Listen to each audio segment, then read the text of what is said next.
Let's demystify one of the scariest woodworking tools in history. First, a couple of historical accounts. The colonist will build a house by means of saw and axe alone, with the help of a good auger to bore the necessary holes for the wooden trennel, which pin the logs and frames. But of all tools of this class, the adze is that of greatest precision. This will face planks or timbers of various curves, with an accuracy which no other chopping tool can equal. It is the universal tool of the Eastern carpenter. The home carpenter, therefore, who is but a small edition of his colonial brother, should by all means take their trouble to acquire proficiency in its use. The tool is like an axe with its blade set at right angles to the handle, but it is of a curved outline instead of being flat, and for heavy work is swung from the shoulder as a center of motion, and for lighter work from the elbow. The Eastern tool is much heavier and has a short straight handle, while that of a carpenter's adze is long and slightly curved.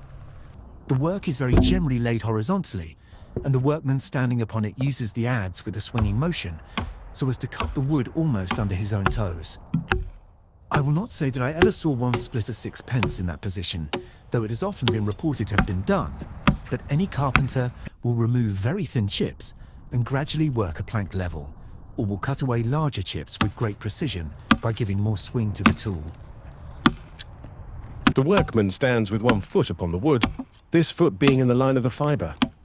The long handle of the adze is curved. The object of this is to permit an efficient blow to be given, and the instrument brought to a stop before the handle strikes any part of the workman's body, in fact, caused to stop by the exhaustion of its impact energy in and amongst the fibres of wood to be separated. The edge is often so keen as to cut through a horsehair held at one end and pressed against it. This instrument is raised by both hands until nearly in a horizontal position, and then not simply allowed to fall, but steadily driven downwards until the curved metal, with its broad and sharp edge, enters near to, if not below the sole of the workman's shoe, separating a large flake of wood from the mass. The handle is rapidly raised, and the blows repeated. This is done with frequency, the workman gradually receding his foot until the end flakes of wood are separated. It is fearful to contemplate an error of judgment or an unsteady blow. So skilled do men become in thus using the adze that some will undertake, with any predetermined stroke in a series, to split their shoe sole in two. I'm not going to claim that the foot adze is a safe tool. Far from it. Incised wounds of the knee joint, although not frequent, occasionally occur. In every instance I've seen, the wound was produced by a tool called the foot adze, a dangerous instrument, even in the hands of a skillful carpenter. I believe that most injuries involving the foot adze were caused by bad positioning. People in the 18th and 19th centuries were not stupid. These men, swinging an adze day after day, knew that by being above the blade they were safer than in any other position. Straddling the work is sometimes unavoidable, like hewing down the end of a timber. It's at this point when the adze is the most dangerous. One bad swing and that adze is going to slice into your legs somewhere.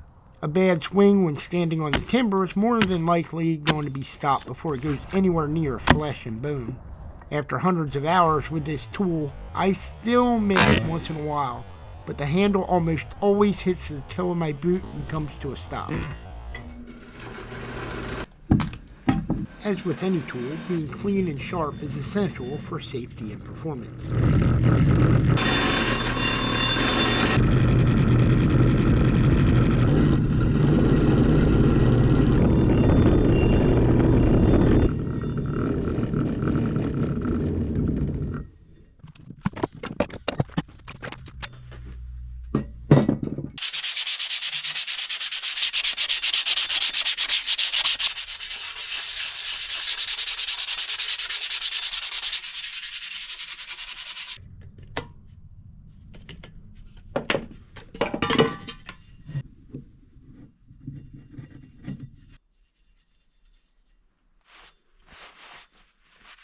That took care of most of the rust, but now I need to hone a little bit more of an edge on this.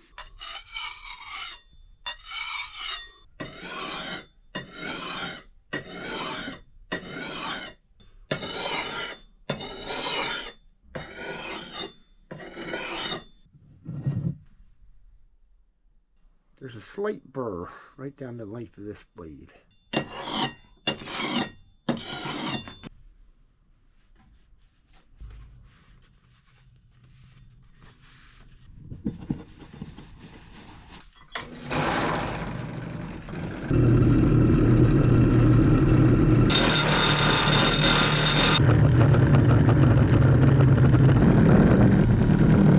Bit of paste wax and a quick buff, he's ready to go. For anyone interested in learning how to use a foot adze, there is one rational place to start: firewood. We're almost out of firewood. I think I have 2, maybe 3 days left.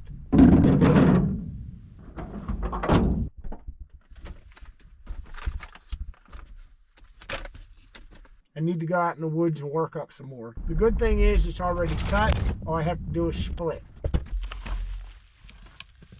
Some of it's already kind of split.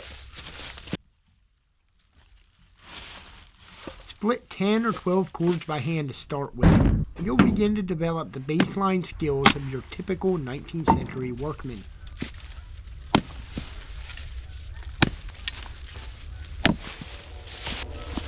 All right, that'll fit in the stove.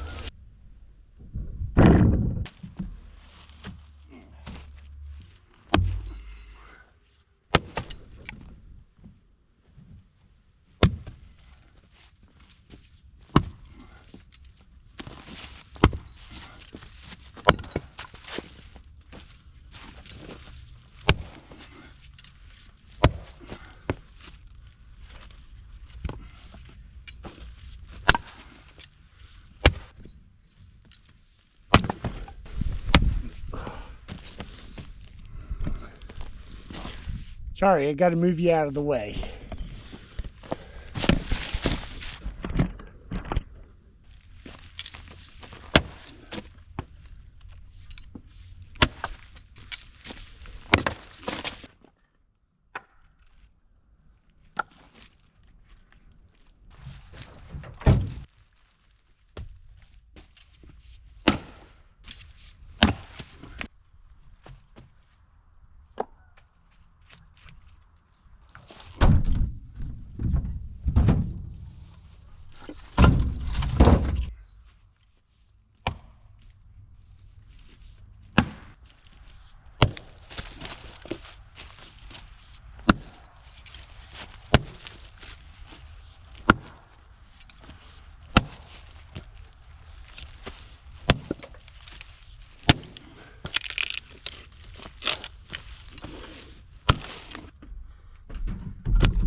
I learned how to use the adze the hard way. This is how I should have done it. Start by scoring lines in the timber with an axe.